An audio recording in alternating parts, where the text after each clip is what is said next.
Hey folks, welcome back to the Sedgwick Jimmy channel. We're certainly glad to see you, and today we're taking a look at the Spanish conquest of the Aztecs. Why was Cortés able to conquer an entire empire with only around 3,000 conquistadors? What led to the fall and what came out of it? Well, that's what we're here to talk about. Also, a quick note, I'm doing my damnedest not to completely butcher some names here, so sorry in advance for any mispronunciations. Alright, that's out of the way, and roll that beautiful bean footage.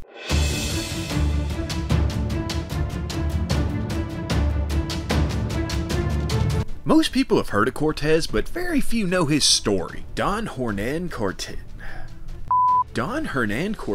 de Monroy y Pizarro Altamirano, Marquis of the Valley of Oaxaca, or just Cortés from here on out, even though he called himself Hernando and Fernando, whatever, was born in 1485 in Medellin, a village in the Kingdom of Castile, and at 14 was sent to study with an uncle in Salamanca, where he learned to become a notary. When he returned home a few years later, his parents weren't too impressed, and so he kind of wandered around southern Spain, which had come into existence at that point, all the while being interested in the tales of discovery from across the ocean.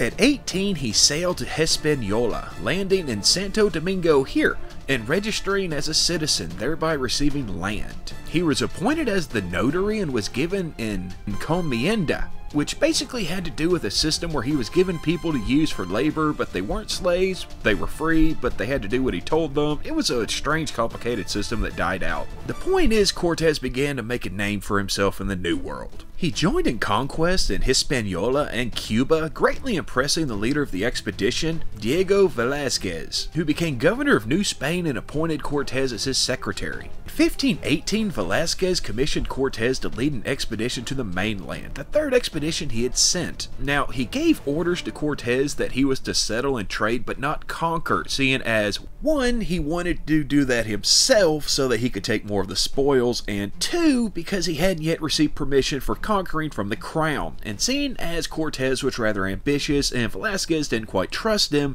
he pulled Cortés' charter, but Cortés mutinied and in 1519 left anyway, picking up more people in Cuba before heading to the Yucatan.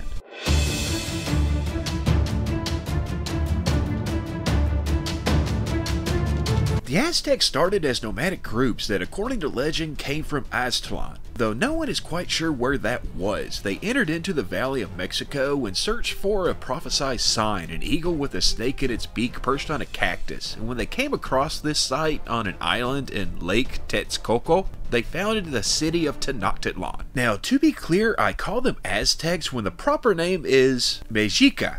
But for clarity's sake, I'm using Aztec to refer to the people of Tenochtitlan. Okay? Alright, moving on. A group split and founded a city to the north, Tlatelolco, and other cities were founded around the lake by other groups, such as Texcoco and Tlacopan. At the time, the area was dominated by the city of Azcapotzalco. However, eventually Tenochtitlan forged an alliance with other nearby cities, primarily Texcoco and Tlacopan, and won a civil war, establishing Tenochtitlan as the main seat of power, and it was this triple alliance that formed the Aztec Empire. Now, keep in mind I'm glossing over a lot of interesting history for brevity's sake, but may end up revisiting this in a later video. So long story short, Tenochtitlan controls the area, and whoever rules Tenochtitlan rules the empire. And over time, they brought more cities under their control, gaining more territory and reaping the rewards of expansion.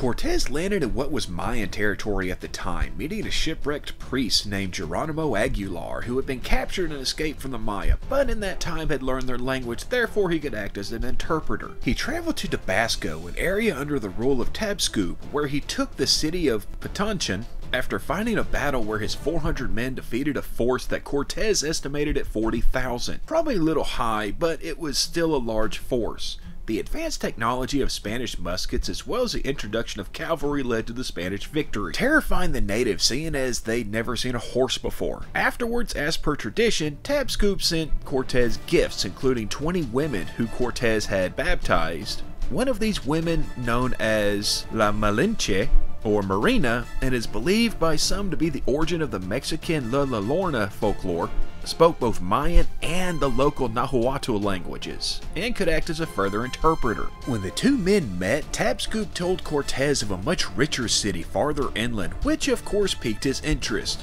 This city was Tenochtitlan.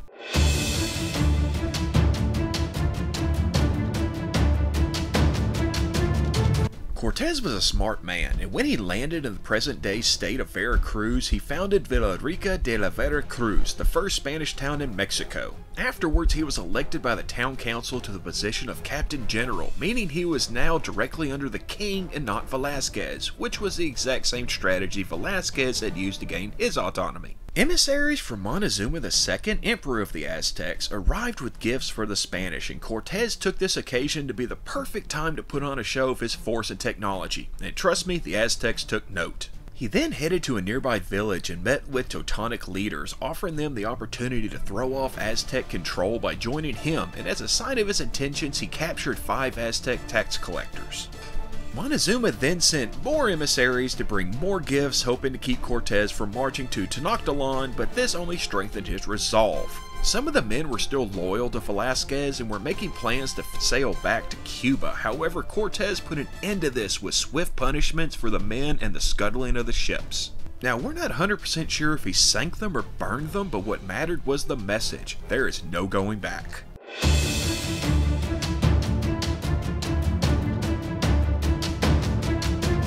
With a number of natives in tow, he headed to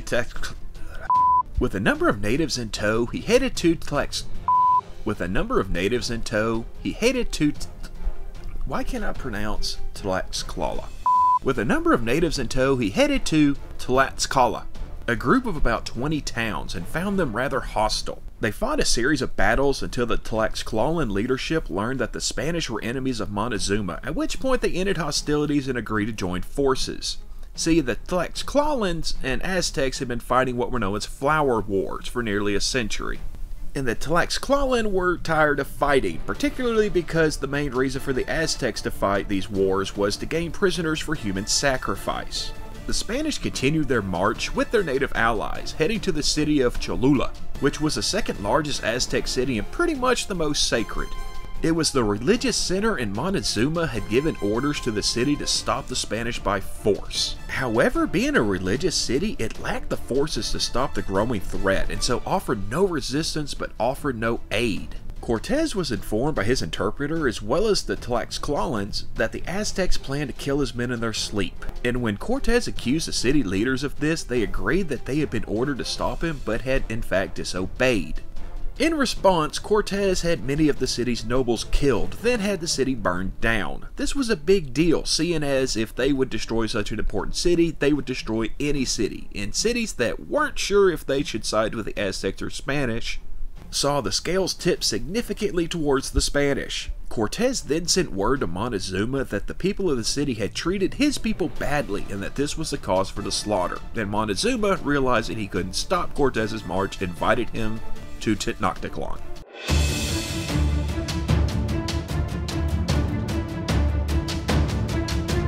Montezuma met with Cortés on a causeway when he arrived in Tenochtitlan, and soon made preparations to house Cortés in his father's palace. Montezuma saw the Spanish as the pale men who came with the sun and were to rule over them as Aztec religion had foretold, and such treated Cortés and the crown that he served as superior to himself. When several of the Spanish were killed by Aztecs back on the coast, the perpetrators were executed and Montezuma taken prisoner in his own palace. He became a puppet ruler, allowing the Spanish to erect a cross and altar next to the Aztec religious altar, angering many people. The native priests claimed that the gods had come to them and ordered them to kill the Spanish, or else the gods would leave them, inciting more anger towards the Spanish and prompting Montezuma to warn Cortés to leave.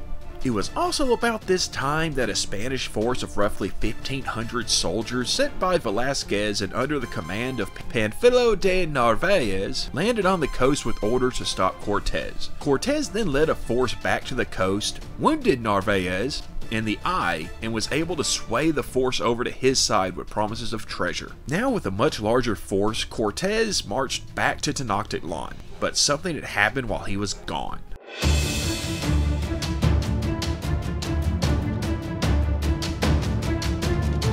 When Cortés arrived, he was informed of an incident that had major consequences. There had been a massacre in the main temple during a ceremony, and whether the Spanish attacked to stop human sacrifices or because they saw all the gold and wanted it for themselves is kind of irrelevant, seeing as they slaughtered unarmed Aztec nobility in a sacred place. This was just too much for the people to stand, and thus they began to revolt. Montezuma came out onto his balcony to calm the people, but was met with jeers and the throwing of rocks. It's still argued if it was this barrage of stones that killed Montezuma or if the Spanish did it themselves, but Montezuma was killed. Seeing as he was trapped in a hostile city, the Spanish made a plan for escape, which failed miserably. Tenochtitlan, as stated before, was built on an island, and the city was made of concentric circles with water channels in between. This made it rather difficult for the Spanish to leave, seeing as bridges were all either heavily guarded or destroyed. When the Aztecs became aware of the Spanish trying to leave, a slaughter known as the Night of Sorrows began, Cortés and his men having to swim and slash their way out of the city.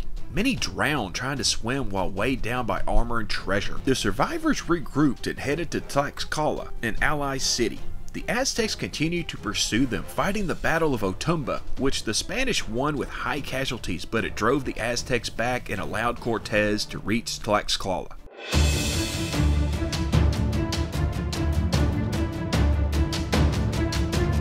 Now, Cortés was on the ropes, but fate was about to deal him one hell of a hand. First, he received reinforcements from native allies, as well as the arrival of men and supplies from ships, as well as an abandoned settlement. Also at about this time, a smallpox epidemic hit the Aztecs, greatly hurting their numbers. Resupplying and commanding a large army, Cortés went to work taking the cities around Tenochtitlan. Some by force, while others surrendered and sided with the Spanish. Soon, Tenochtitlan was surrounded by the enemy. A force of thousands waited to attack the city. The 8-month siege began with the destruction of the city's outer bridges and a naval blockade that gave Spanish control of the lake and cut the city off.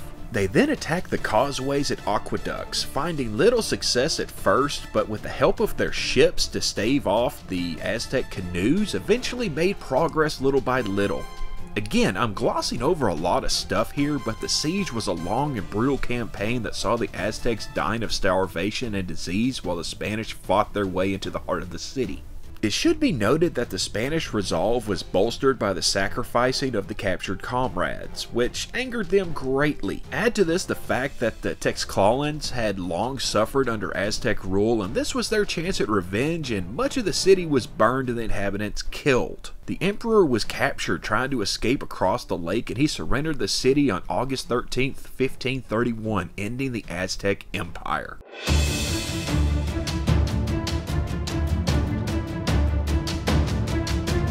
The city was mostly destroyed, and the inhabitants either fled or were killed. The Spanish not long after turned their attention to other major cities and in time conquered the entire region.